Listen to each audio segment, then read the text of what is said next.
কি হয়েছিল সেই বাদশার সাথে, কিভাবেই তিনি পুরো একটি জাতিকে তিনি আল্লাহর দিকে ডেকে আনলো, চলুন জেনে নেই এই ভিডিওতে।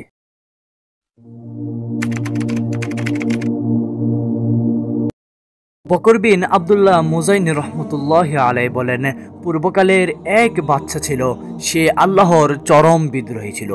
ফলে মুসলমানগণ তার সঙ্গে যুদ্ধ করে। এক পর্যায়ে যুদ্ধের ময়দান থেকে অখ্যাতভাবে গ্রেফতার করতে সক্ষম হয় মুসলিম সৈনিকগণ। অতঃপর সেই মুসলিম সৈনিকগণ সে ক্ষুধাগ্রহীকে হত্যার পন্থা সম্পর্কে আলোচনায় বসলো। আলোচনায় সিদ্ধান্ত গৃহীত হলো যে তাকে বড় পাতিলের ভিতর ঢুকিয়ে জ্বলন্ত অগ্নিতে ফেলে দেওয়া হবে।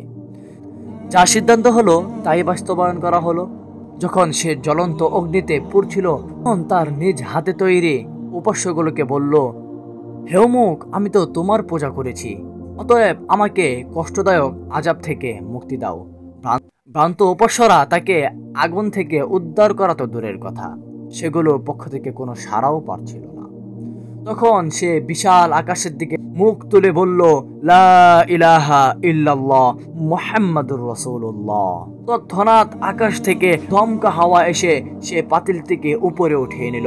আল্লাহ তাআলা সে তওবাকারীর পাতিলটি সহ এমন এক জাতির কাছে নিয়ে পৌঁছলেন যারা আল্লাহকে ত্যাগ করে প্রকৃতির পূজায় মগ্ন ছিল।